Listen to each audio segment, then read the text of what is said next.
We're going to call it to order and get started. So happy to see so many have come out. I am Tara Jacobs. I'm the member of Governor's Council who represents District 8, which is all of Western Mass, including Springfield.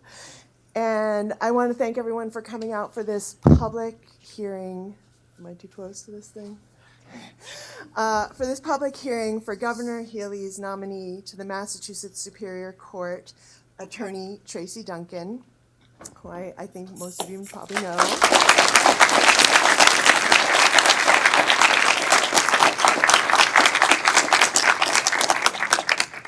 So I am so pleased to be able to welcome community members to engage with this judicial nomination process.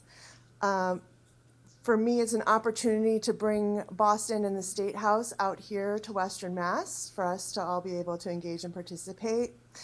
Historically, in order to participate in the judicial nomination process, one would have to go to Boston, to the Governor's Council, to the hearings that we hold there, and give testimony before the Governor's Council. So this hearing is intended to be both an inclusive process and a transparent process.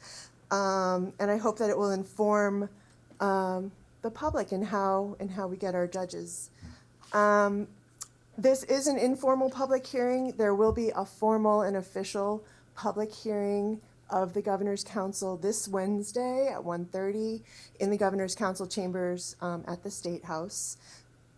So before laying out the agenda for this evening, I do want to take a moment, and I just first want to thank our hosts here at the Western New England Law School for helping bring this together. I especially want to thank Dean Zelda Harris and Dale Marie especially for all the help in pulling this together and helping us organize, and I hope this will be the first of many to come here in this location. I also want to say we will be joined by our Chief Legal Counsel coming out from Boston, Paige Scott Reed. She's stuck in traffic. And when she comes, I hope she will come and join us up here to be able to fully listen and experience all the input that we hope to receive tonight. I also want to introduce here my fellow member of Governor's Council. This is Councilor Paul DiPaolo. He represents District 7, which is Central Massachusetts. So thank you so much for coming and being here to listen tonight. I appreciate it. I just want to share that the testimony we hear tonight from both the speakers who have come out and from the public who come and share with us tonight, I will be sharing that with my fellow counselors, submitting that into the record for their deliberation and consideration. So everything that we hear tonight will be disseminated and shared. We're going to have a link to the recording tonight, so if they wish to actually watch it rather than read my report, they'll be able to do that. And so I also want to just acknowledge and welcome tonight. We have so many judges sitting and retired. I want to welcome you and thank you all for coming. So many members of the legal community, the community at large, just sort of a blanket. I'm so happy to see you all and thank you so much for coming out. I do want to start by reading. This is something we do sort of as a matter of practice in our official hearings. We read the nomination letter from the governor, so I want to share that with you. It's dated October 4th, 2023 to the Executive Council in the Council Chamber at the State House in Boston. Dear Councilors, I am pleased to nominate Tracy E. Duncan to the position of Associate Justice of the Superior Court. I submit this nomination for the advice and consent of the Executive Council pursuant to Part 2, Chapter 2 of the Constitution of the Commonwealth of Massachusetts. I am enclosing the nominee's resume for your convenience. Sincerely, Maura T. Healey. So I just wanted to share that with you all. Shortly, we will hear a statement from Tracy Duncan, followed by speakers who are here to offer their support for Ms. Duncan's nomination. And after that, I'll open the floor for people who've signed up already in advance to be offering their public testimony to us this evening. I will share more about that process in just a moment. But first, I do want to offer my deep appreciation to Governor Healey for giving her first nomination to Western Massachusetts.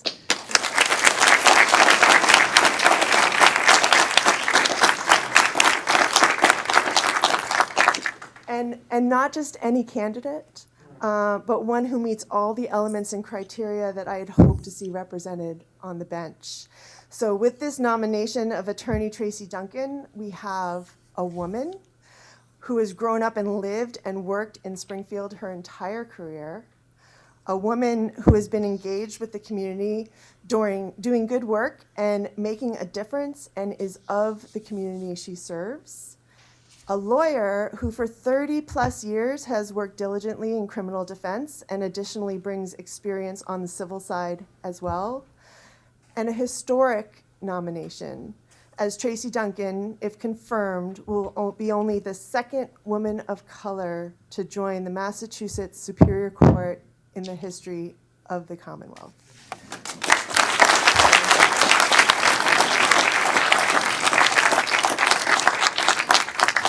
Her nomination embodies the diversity we need in all the meanings of the word, and I am grateful to have the opportunity to serve as your member of the Governor's Council, along with the Healey administration, who shares this vision for a judicial bench filled with highly qualified, diverse, and compassionate judges.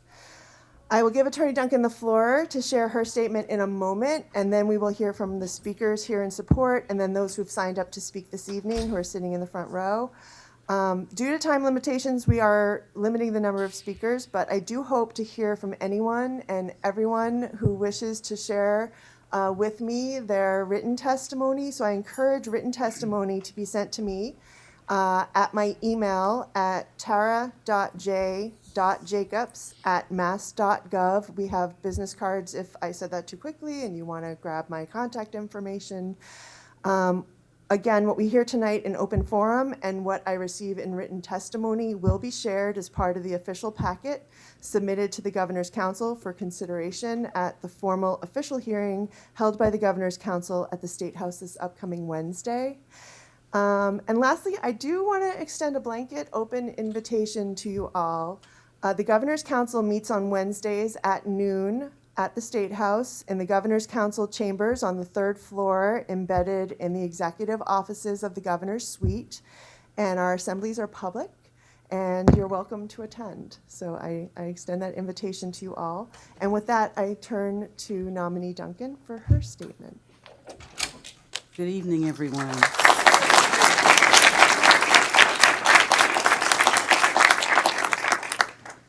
My statement will be very brief, as I've been instructed. I wish to thank the Honorable Maura Healey, Governor of the Commonwealth of Massachusetts, for my nomination. Lieutenant Governor Kimberly Driscoll, Valerie McCarthy of the Governor's Council, Paige Scott Reed, Counsel to the Governor, Emily Gauthier of the JNC Executive Director, Daryl Kesselman, the JNC Deputy Legal Counsel, the members of the JNC, my witnesses here today, and Western New England College for allowing us to, or for hosting this wonderful public hearing. And I wish to thank each and every one of you for coming out today to support my nomination. I get emotional because this has been a long process. So thank you for coming.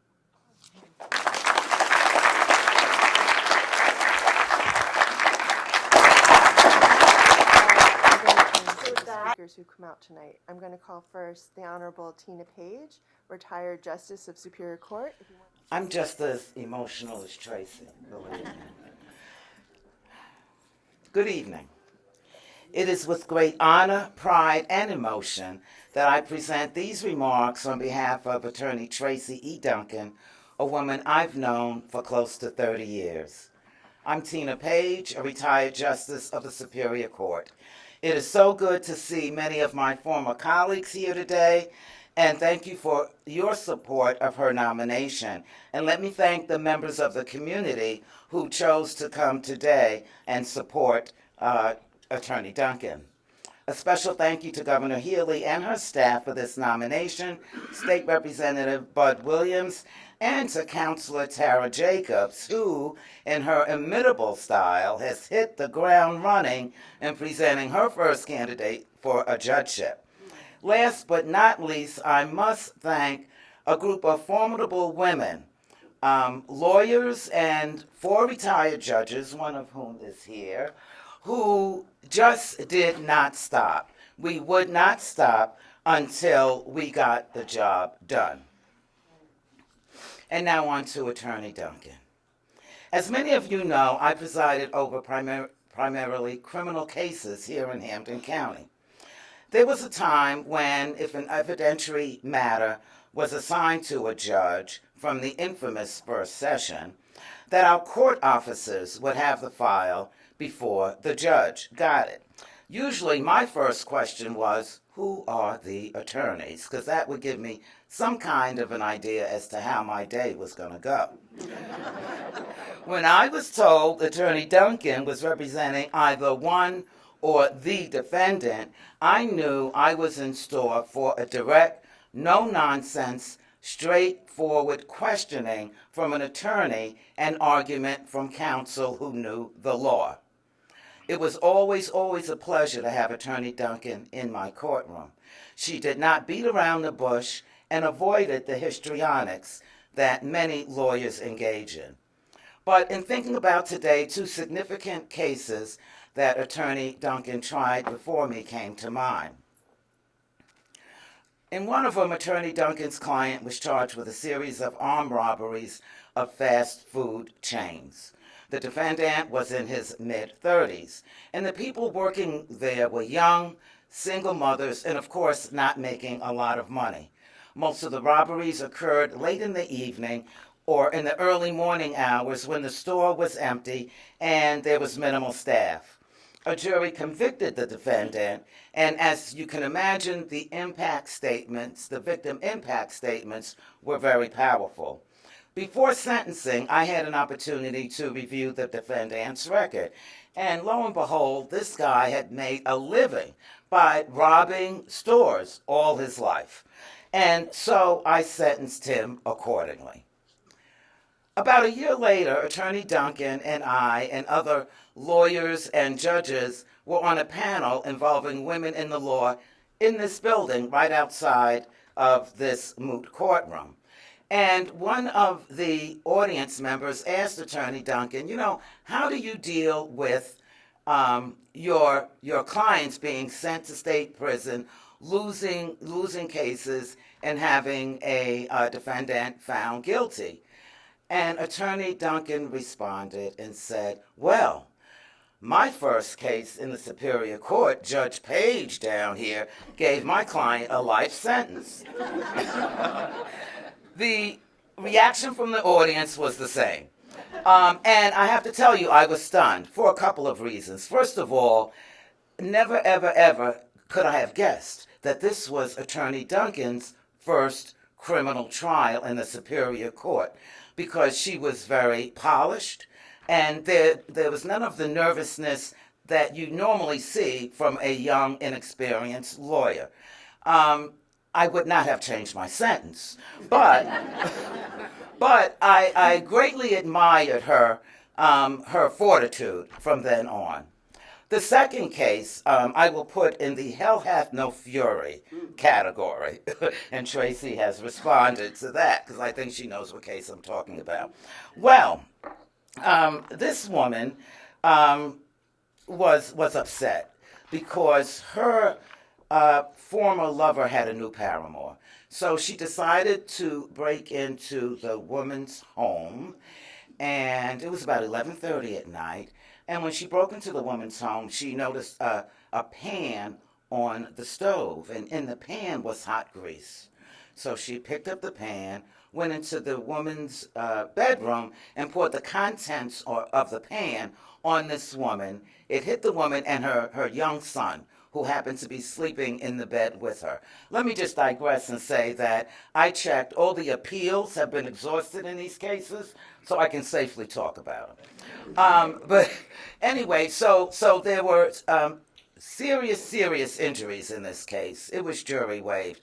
The defendant was a very, very difficult person, and it was clear that she was trying to run the show. But watching how Attorney Duncan handled this woman was admirable, because she had a lot to deal with.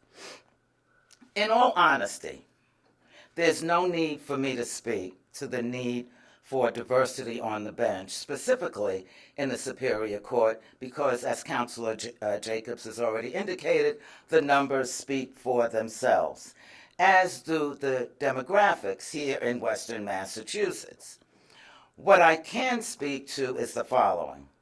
Close to 25 years ago, I told an audience this, that the 4 qualities a judge must have is to listen courteously, to answer wisely, to consider soberly, and to decide impartially. I know and I am confident that Attorney Tracy E. Duncan, a woman of clear purpose and integrity, has those qualities, and as a trial judge will serve the court and her community, and specifically the people of the Commonwealth, well. Thank you very much.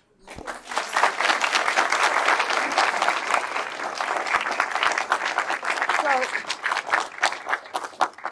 before I call the next, I just want to acknowledge that battling traffic out from Boston, we now have Paige Scott Reed, our Chief Legal Counsel, has joined us this evening. Thank you so much for being here. Thank you so much. So next I'd love to call our Honorable Mark Mason, who is Justice on the Superior Court, to join us at the podium. Great, thank you very much. Good evening, everyone. Good evening. As I like to say, pardon my back, my front will be engaged. Well, thank you for the distinction, in fact, the honor to our nominee, Attorney Duncan, to offer my testimony as to my commendation for your position on our court, the Superior Court, and a special welcome of gratitude to our Governor's Council members, Councilor DiPaolo, Councilor Jacobs, and our Chief Legal Counsel, Paige Scott Reed. Let me first just get 2 things out of the way for you, Councilor Jacobs. What a breath of fresh air you are. Thank you.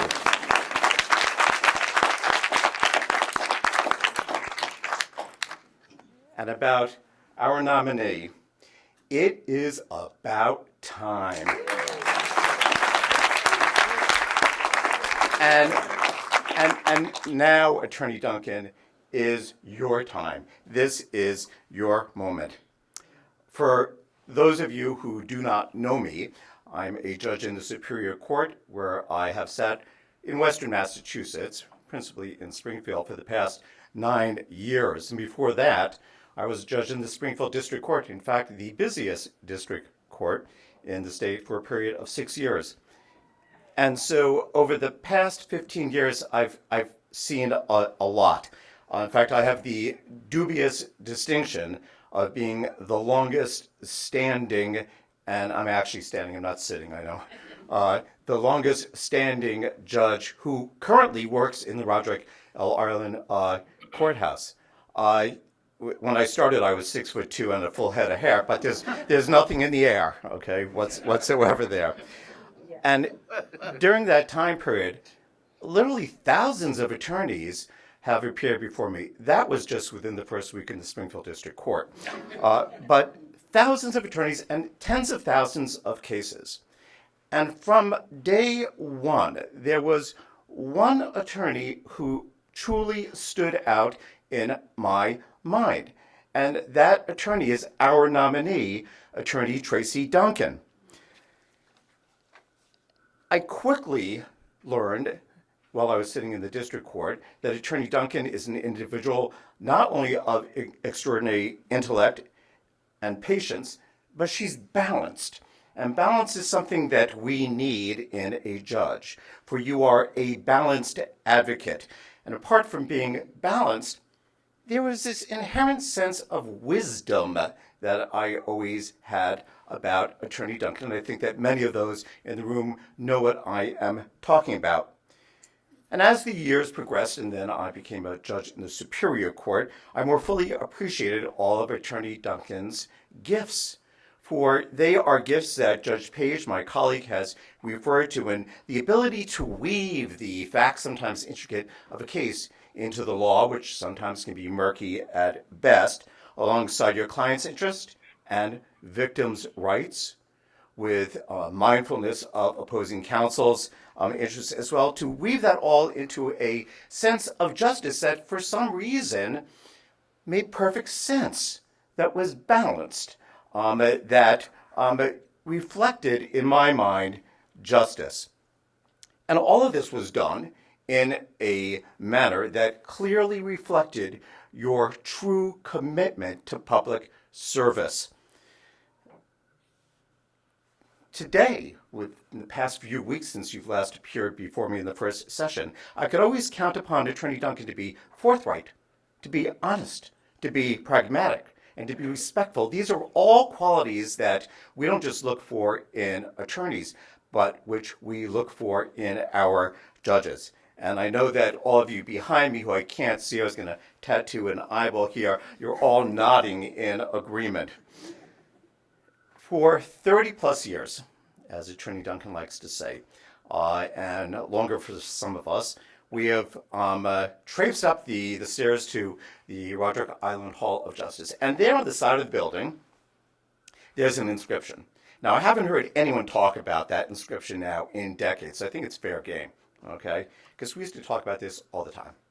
Now, this is a building that goes back to 1976, so about 48 years or so. I happened to dig out from my scrapbook for today's occasion the program, okay, with the list of they're not defendants in a civil suit, of what occurred during that program, because I thought that it was interesting to note that there's only one thing that's written on that building, and it's also repeated in this program. And it appears on the side of the building, and it is a quote. It's a quote of an 18th century judge, a politician, an author, for those who are having this historical interest. It was Sir Thomas Noon Talfourd, okay?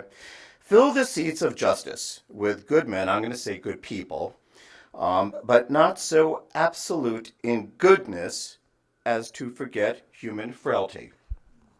Now, I have long pondered, what on earth is that supposed to mean? Okay, and I'm not going to deconstruct that. We'll leave that to the law students at another time in this building.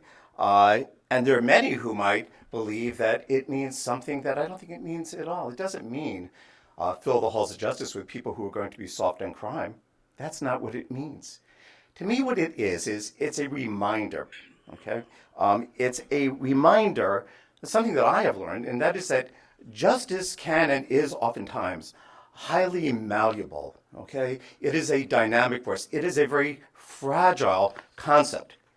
And justice requires judges who are able to do just as you have done as an attorney, Attorney Duncan, take into consideration a myriad of facts alongside something that judges love, something called the burden of proof, and a multitude of interests.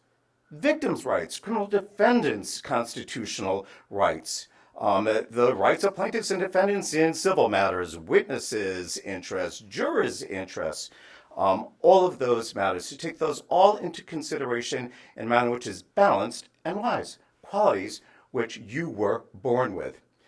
Justice, make no mistake about it, justice is not a soundbite. It's really complicated stuff. And the ability to titrate it down as you do as an attorney, Attorney Duncan, is rare and is deserving of these positions. So you embody this quote of Sir Thomas Talfourd, okay? It's your wisdom. It's your sense of inherent fairness. It's your pragmatism that we need on the bench, that we need on the Superior Court bench. It's your compassion, not just for your clients, but for everyone involved in a case. It's your inherent sense of humanity that we need. Lord knows it is your life's experiences as a native of this wonderful city of Springfield, as a woman of color that we need. And it's your willingness to commit yourself to public service, which we need. You have earned the highest respect of all the members of our bar. You've earned the highest respect of my colleagues who join me here today and our retired colleagues as well. This is your time. You have the temperament, the legal experience, the commitment to the public, and importantly, the wisdom to serve as a distinguished member of the Superior Court. And we will all be better for your service. And I will simply close by offering my personal gratitude, since we know that since the day I met you, I have been looking forward to making these commendations. I just want to thank you for demonstrating your extraordinary persistence and your faith in yourself and in your community. Thank you all. Thank you, Judge Mason. Next, I'd like to call up Attorney Jacqueline Lee Washington to join us.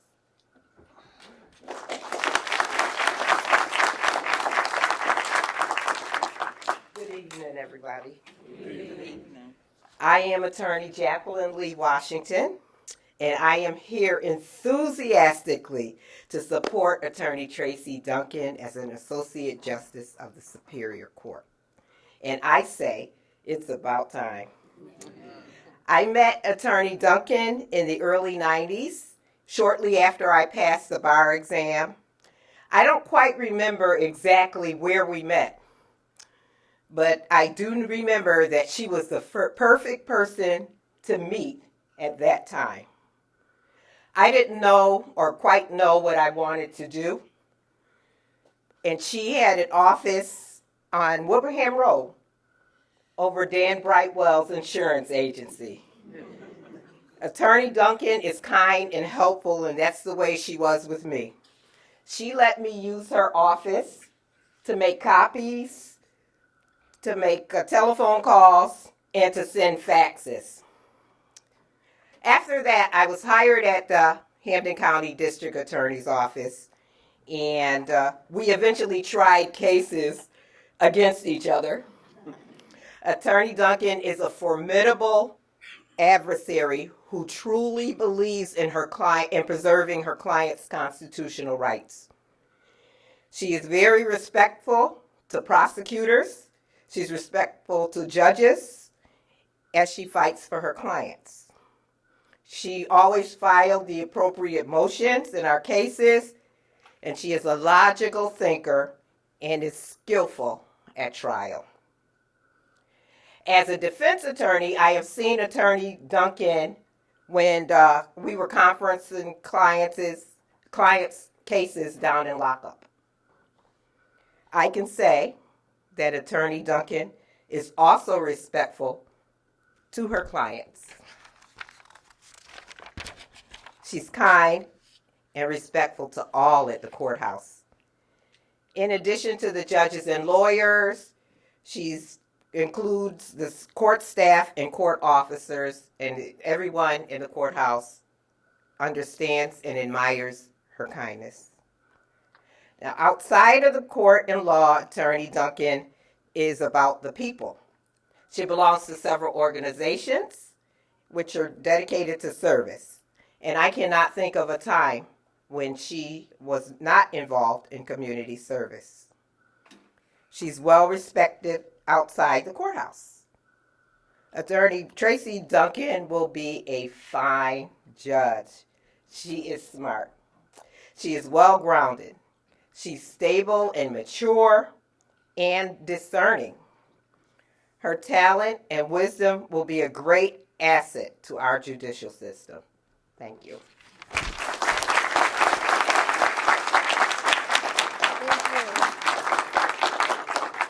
Thank you so much. So next I'd like to call up Virginia Sims George actually is next. Thank you.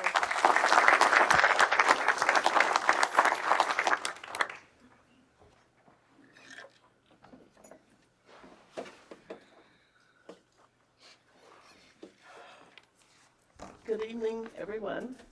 I'm Virginia Sims George. I moved to Massachusetts and met Tracy over 30 years ago. It's an honor and a pleasure to be here to speak on her behalf. She has been a wonderful friend, a wonderful member of an women's organization where we have worked together. When I came here, Tracy had just finished law school in 1988, and in 1989, she successfully passed the bar, and I was just really thrilled to know her.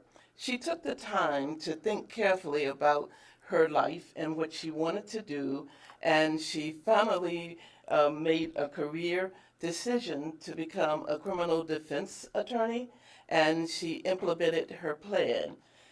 We were together in a women's organization where I had the opportunity to work with Tracy, be on projects with Tracy, and to lead community events. We had the opportunity to need leadership, and Tracy became our president, and she led us for 4 years, where she kept a group of about 30 women well together in friendship and in service. We did many projects in school, in the community here. We did things with students, things with seniors. She was an excellent leader for us. And she was also committed to the community, that there was never a chance that we needed to do something or we wanted to do something that she would not mobilize us and we would implement successful projects. I will tell you that it's been my pleasure. This has been a long journey, which I've known about, participated in, that I'm just over the moon. This could not be a better choice for you, for the community, and for Tracy. She's an outstanding leader, an outstanding friend, and a devoted worker. I have only a few minutes, but I just want to know that this is over the moon. Thank you so much for this, and good luck with the rest of the project. Thank you so much. Thank you. All right, next I would like to call up Attorney Joseph Smith.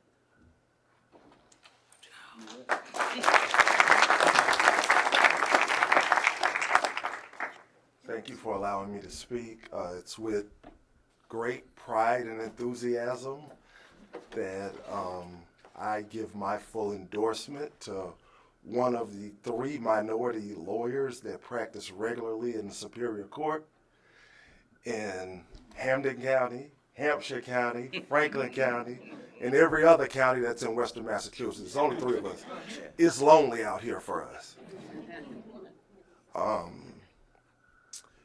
I remember meeting Tracy in 2009 with Judge Charles Gross, and he referred to her as slam dunk because of her ability. But what I remember the most was coming into Superior Court every day with him, and him and her really being the only attorneys of color in the Superior Court. Now we saw court officers, probation officers, and most certainly defendants, but no attorneys. She kind of took me in and mentored me in many ways. We have kind of a fraternity. Now it's me, her, and Attorney Ishmael, and now she's gone. I agree with everything that everybody else has said.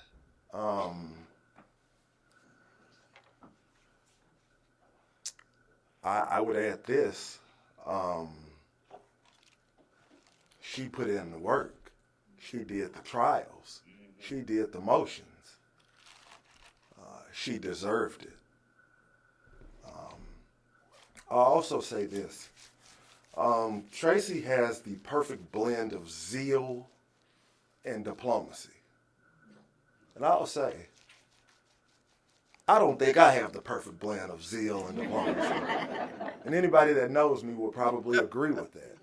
And I think that is those are the 2 things in an advocate that I think translate to becoming a judge the best. I too have been an advocate of Tracy since the beginning, and I thank you. And I agree with Judge Mason. This is a breath of fresh air, and everyone in here needs to do everything they can to keep you here. This is the first woman of color, Native, in the Superior Court in Western Massachusetts, male or female. And I think people are witnessing history, and they need to know that when they leave here. And we owe you a great debt of gratitude for that. The community, when they see Tracy, will have a new sense of confidence in the system. Every day I walk into a court, and we know what we're not going to see up there, and that's no shot at any of the judges that we have, because the truth of the matter is I don't know anyone that I'm willing to say isn't fair. But it's different when you have sometimes more in common with the person sitting facing the judge than the colleagues and the judges. And I think Tracy's going to bring a brand new element that has been needed here for a long time. And Judge Page has laid the groundwork, and I'm sure Tracy is going to run with it, and some young woman or man, won't be me, will follow behind Tracy with the aspirational modeling that I know that Tracy is going to display. My wife, as Virginia said, is a member of 3 of the organizations, or has been a member of 3 of the organizations that Tracy's a member of, which gives her extra credit with me. And my wife, as I came here, who's a Superior Court judge in Connecticut, said, tell them how it is. Make sure that, you know, the people understand how important this is. And again, I'm going to end with this. Thank you, thank you, thank you. We've all needed this for a long time. Thank you. Thank you. Next, I'd like to call up Johnny Vernon.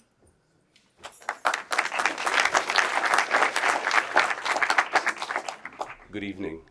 My name is Johnny Vernon. I'm a licensed private investigator here in the state of Massachusetts. I have had the honor and privilege of working for Attorney Duncan for the last 18 years. And it has been a great experience. She has made me better as an investigator. I recall 18 years ago on the second floor of the courthouse when Attorney Duncan approached me and asked me for my card. And we met, and from that day on, I worked diligently. I recall the case that Judge Page was sharing with us. One thing about Attorney Duncan is that she wanted to find out the truth. And she sent me out there to find it out. Whether it's finding someone, finding a video, whatever evidence out there, she wanted to have it. I've watched her work day and night, night and day, to find justice for her client. I've sat in many interviews in the jailhouse when their clients would get outraged, and she would still be calm and not flinch, but give them the best and direct information that she could give them. Anytime anyone in our community would come to me and say, Brother Johnny, I need an attorney, I would say Tracy Duncan, because I knew that she would give her full attention to their case. And we have had many wins in these last 18 years. Many wins. And I just want to say I am honored to say that I have had the opportunity to work for you. And I want to thank you for making me a better investigator, a better human being, because I've seen you give love back to our community. You know, most recently, there was a mother, and I think I can say this. There was a mother that came to me who had been accused of spanking her child. And DCF got involved. And she was about to lose her children. But because Attorney Duncan shared with those who were prosecuting the case the importance of this young lady and how important she was to her children. And we knew that the child didn't tell the truth. But when DCF gets involved in a family's life, 9 times out of 10, they're going to take the child. But this was a good mother. And Tracy, you defended that woman with everything you had. It had me in tears. It had the mother in tears. And I think you cried yourself. And it's because of the fact we see our families being torn apart by whatever means, violence, DCF, domestic violence, whatever. But I want to thank you personally, because that's not the only case that I've seen you work diligently on in our community and be there. And it wasn't about money or anything of that nature. You say, I'm going to work the case because I believe that person is innocent. And you have a true heart. And I want to thank you on behalf of our community. But I want to thank you for allowing me to work with you. It has been an honor. And I hope and pray to Almighty God Allah for your nomination. Confirmation. Thank you for that correction. Thank you for that correction. So in closing, I want to thank you all. We have the right person for Superior Court. And I'm going to miss you. I'll still be there. Yeah, but I won't be working for you, so. But thank you for this opportunity. God bless you. Thank you. Last but not least, I want to call up Linda Thompson.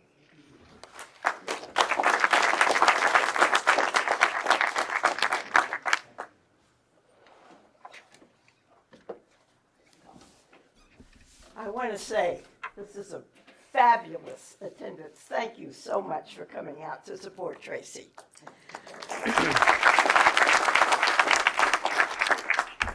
I started practicing in Hamilton County in 1978. So I have seen just about every judge that anybody can even remember. And I have to tell you that Tracy will be at the top of that entire historical list. I am a member of the JNC. I wouldn't be if I'd known how much work it was.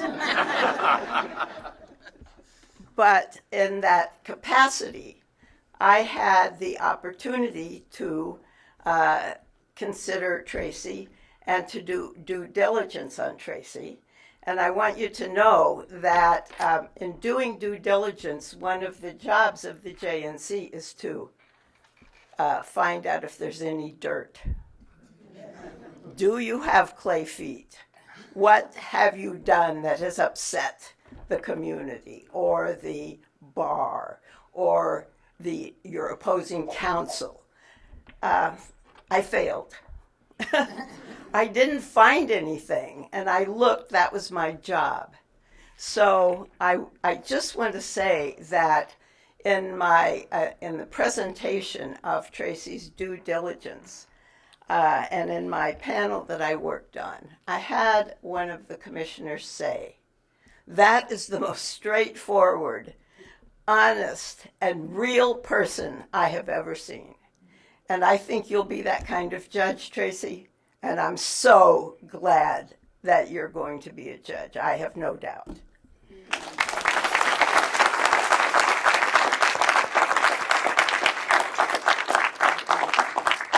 Thank you. I want to thank all of the speakers for coming out and supporting Tracy today. So now I'm going to open the floor to those who have come and signed up to speak today. Do you want to? The next speaker will be Cliff Flint from Springfield. Okay, and before you get started, come on up, but just to give, again, just how we're going to do this. We're going to have, are you going to time it? Yep. Okay, we're going to have a 2-minute timer. We can give you a 30-second, I know, heads up. Hopefully that won't inhibit you too much in sharing.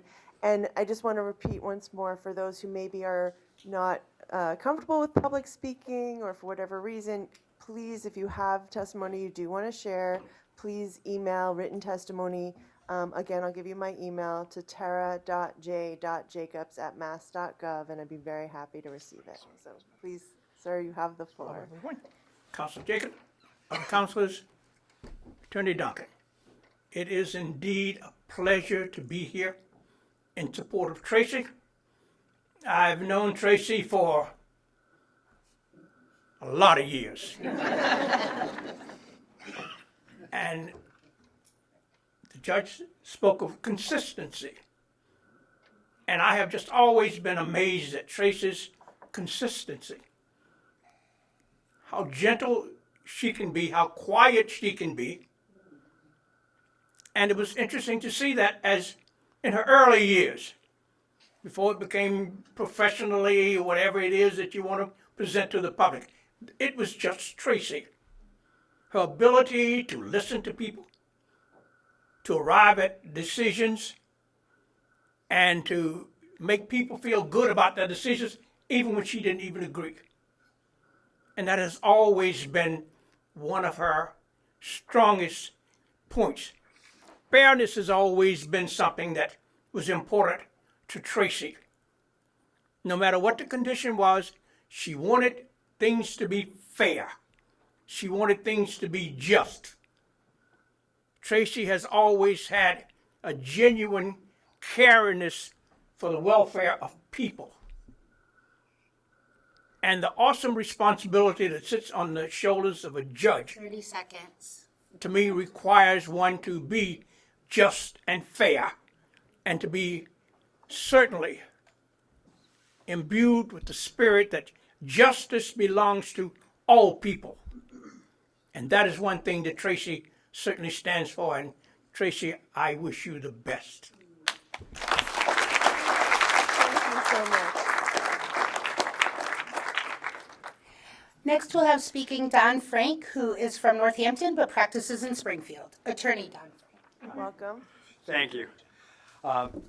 Had I known it was so well attended, I would have worn a nicer suit. I'm here for the Hampden County Lawyers for Justice, speaking from Chris and Meredith and all the people who love you from the Bar Advocate Program and know you as one of our greats. You're one of the ones when the JNC says we're looking for people to apply, we say, what about Tracy? What about Tracy? Up and down the Superior Court seat, what about Tracy? And finally, here you are, and we appreciate that. I'm going to speak to two things that I know personally, even though I'm really speaking for the defense attorney Bar Advocate Program. I have been alongside of Tracy on cases. I've inherited cases from Tracy. As a supervisor of that program, I've actually reviewed or learned from her, as I like to think of it, cases from Tracy. Always stellar work. One other thing that Jackie Washington talked about a little bit is that part of the job that we have, and one of the most challenging parts that we have, are doing bails. I'm going to talk about that briefly because this is the moment where we go downstairs to a lockup in the courthouse, filled 7, 8, 9 cells filled with people who've been arrested the night before, people who may still be drunk, people who may still be high, people who are guilty, people who are innocent. Every one of them are desperate. And we are the people who stand between them and incarceration. It is serious and important work, and it's hard to do because they're hard to hear because they have so many issues, and they can be loud, and if they're not loud, the person next to them is yelling, and if that person isn't, the person in the cell next to him is yelling. It's impossible to get information. I can't tell you how many times I've gone downstairs. I don't know if Tracy is aware that I'm paying attention, but she is a monument to calmness and directness and making her clients feel heard to gather the information that she needs to have. It makes a difference between liberty and justice. And I hope you bring that. I know that you're going to bring that to the bench. So I can't say how much we all appreciate you being. This isn't a nomination, it's a confirmation. We can't wait. Thank you very much. And thank you.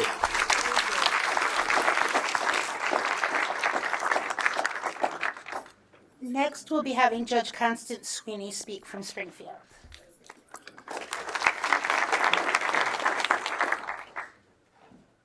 Good evening. I will be brief. First of all, it has been made mention that it's about time. I don't agree with that. It's long past time. Without getting into the numbers, the lack of diversity on the bench, both in terms of race, gender, ethnicity, and the like, out here in Western Massachusetts came to our attention. Some of us were aware of it, but when something actually was done about it, women lawyers in Boston noticed and notified us that something had to be done, and they deserve credit. And we had a host of highly qualified attorneys of all backgrounds, but only a few made it through, and they were not from all backgrounds. Please, to the extent I can speak on behalf of those who deeply care about the issues of quality and diversity, I would ask you, Attorney Scott Reed, if you could please tell the governor how important this is to not the greater Springfield community, to Hamden community, to Hampshire, to Berkshire, and to Franklin. This is a huge deal. It speaks of fairness, it speaks of quality, and it speaks of rock-hard experience. I will be able to address more fully, but briefly, the Executive Council come this Wednesday, so I'm not going to burden your time here today when there are so many other people who wish to speak, but I do want to address Councilor DiPaolo to say it is a tradition for Hamden County, Hampshire, and the like, Western Mass judges from the Superior Court to sit in Worcester. I used to be assigned the courtroom behind Moses in the old courtroom. But that said, we have become over the many years, and I was on the court for 34 years, over the many years, we have become bonded with our Worcester colleagues and consider them part of us, and we hope they consider us part of them. And with that said, obviously I will speak to Tracy's experience at the appropriate time. But again, counselors, I have expressed it to you, Counselor Jacobs. What you have brought to the legal community is nothing but promise, and now promise you have executed on. It is a great moment for the bar. It is a great moment for our Western Mass communities, and we thank every one of you. Thank you.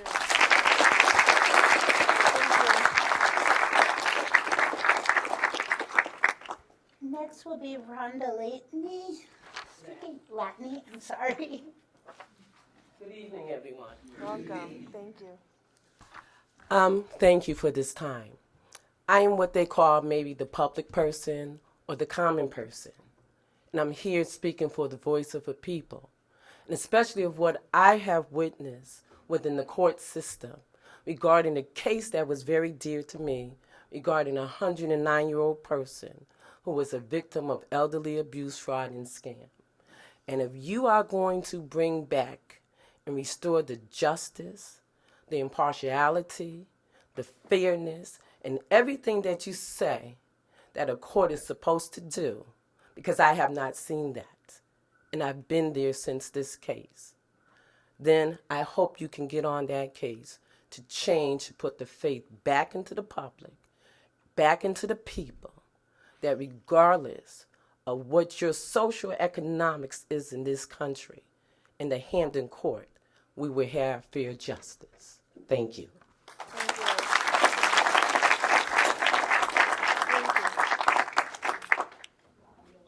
you. And finally, we will finish with Councilor Justin Hurst from Springfield.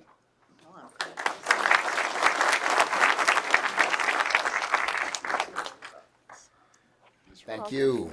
Justin Hurst, Springfield City Councilor, and I bring testimony in support of Attorney Duncan on behalf of my entire family. I will start off with the testimony from my father, Frederick A. Hurst. He says, I couldn't be prouder than to support the nomination of Tracy Duncan to Associate Justice of the Massachusetts Superior Court. As a former commissioner / administrative law judge of the Massachusetts Commission Against Discrimination and former attorney with the Committee for Public Counsel Services who practiced criminal law in Hampden County in both district and superior courts. I have known Attorney Duncan for the many of her years as an attorney in Springfield. I've always been impressed by her demeanor and preparation. She comes from a well-known Springfield family who have always been very active in politics and have made numerous contributions to the Springfield community. Litigants, as well as attorneys, need to see people who look like her on the bench. My mother, Attorney Marjorie Hurst, states, as an attorney who practiced law in the same areas as Attorney Duncan for many years before starting my own real estate law practice, I am thrilled to be able to support her nomination. I've known Tracy for many years and have referred clients to her. I've always been impressed, not only with her demeanor, but especially with her preparation. She is a tenacious advocate for her clients. It is important that equal justice under the law is reflected by the people who serve as justices on the Superior Court in Western Massachusetts. And I personally am pleased to be able to reiterate my wholehearted support for Attorney Tracy Duncan's nomination to the Associate Justice of the Massachusetts Superior Court. This was an excellent nomination by Governor Healey. It is great to see that she's now getting the recognition for her hard work in Springfield. This will be good for the Commonwealth. Having also received my law degree from Western New England University School of Law, I know the rigor, hard work, and sleepless nights Tracy went through to receive her JD, and the fact that she decided to stay in Springfield. The fact that she decided to stay in Springfield, her hometown, and make her contributions to the legal community here is admirable. We recently celebrated the retirement of a great female justice of color and Justice Tina Page, who was the first woman of color to serve on the Superior Court in Hampden County. I can think of no better person to follow in her footsteps than Attorney Tracy Duncan. Thank you to the Governor's Council. Thank you to the Council of the Governor's Council. And thank you to Tara Jacobs. I appreciate the work that you are already doing in such a short amount of time. And I'm still trying to figure out how to win a campaign on $10,000.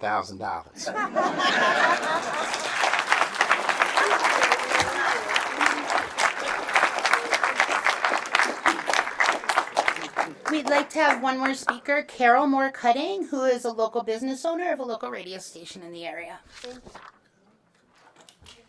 Welcome. Good evening.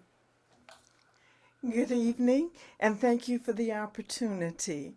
It's really gives my spirit a great bit of enthusiasm to see her. Now, I'm Carol Moore Cutting, the owner of WEIB 106.3 Smooth FM radio station. I'm the only locally owned commercial FM radio station in Massachusetts, in Springfield, the only female-owned FM radio station in the Commonwealth, and the only Black-owned radio station in New England. I'm not speaking about Tracy as the radio station owner, but I'm speaking about her being a caregiver. My husband is retired veterinarian who is a double amputee after his retirement.